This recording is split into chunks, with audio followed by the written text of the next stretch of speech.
operating.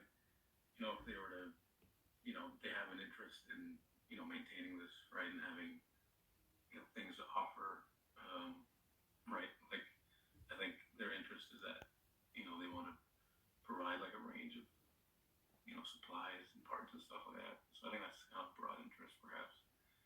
Good. So you'd say something.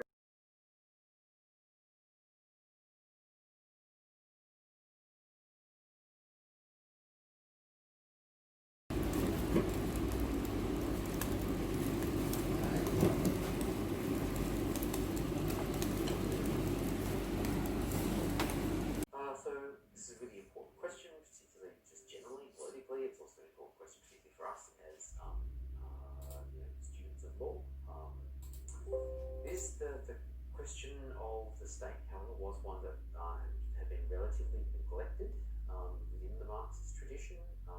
In Marx himself, you don't get Marx's very early work was on law and state politics. You saw that in the kind of the reading exercise of some of his very early work, when he talks about the role of state in capitalist society.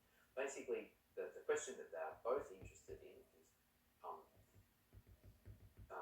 in a capitalist society, there is a distinction between politics and the state on the one hand.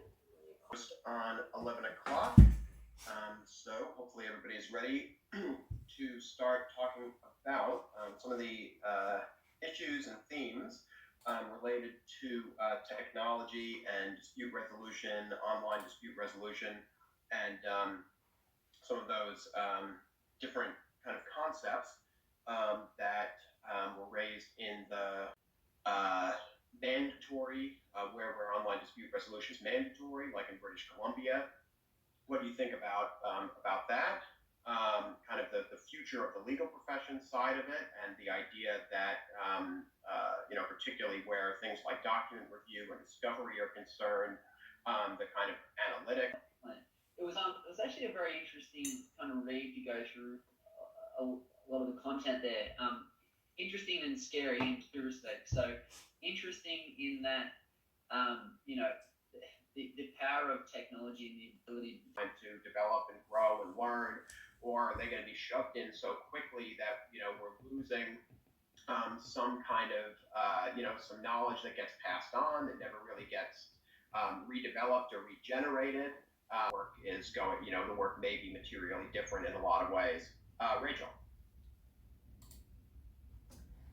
What I thought through the reading is the technology will be really convenient for both clients and lawyers, because it allows parties to just resolve their dispute from their home or office, and they can have access anywhere or anytime, and they can communicate anytime, so it really reduces the difficulty of the communication. But I thought the communication, the convenience of the communication could cause some problem, because the email or just written message could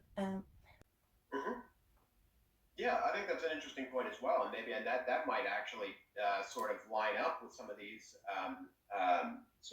this discussion that we're having about what lawyers are going to do, and then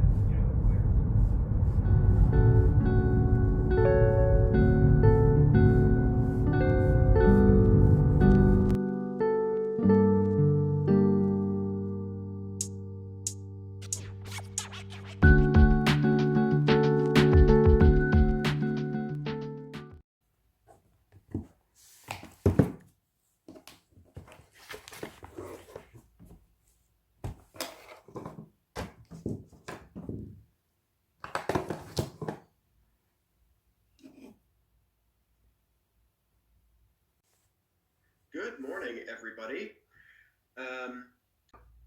Okay, great. So let's start with some of those case management principles that we started talking about last time, and particularly focusing in a little bit, but maybe we can start with Rachel as our discussion leader for today. So Rachel, can you tell us basically what the factual circumstances were that the court was examining in Zanella and Madden? Yes. In this case, the plaintiff and defendant were joint tenants of the property, and plaintiff owned 3/4 of the property and the defendant owned just 1/4. And plaintiff wanted to sell the property, but she hadn't heard from the defendant for years, and that's why she brought this case to the court. The court made a declaration that the defendant was dead. Passed away. So the court was trying to decide what it could do. Could it make the declaration that the defendant in this matter was deceased? For some reason, they come back to court, the costs are being dealt with outside of settlement, and the court, will take that under advisement. But usually, it'll be dealt with in settlement. So normally, when you're talking about a cost order, you're talking about the court assessing costs after it has entered judgment, and you know which party has been successful in the litigation and which party is meant to be the beneficiary of the cost follow the event order. Is going to be, or is almost certainly going to be made at the conclusion of a proceeding is something that's going to kind of hang over the proceedings. And in addition to the parties' Section 56 obligations, or sort of lines up with the parties' Section 56 obligations to make sure that they understand, and that Section 56(5) specifically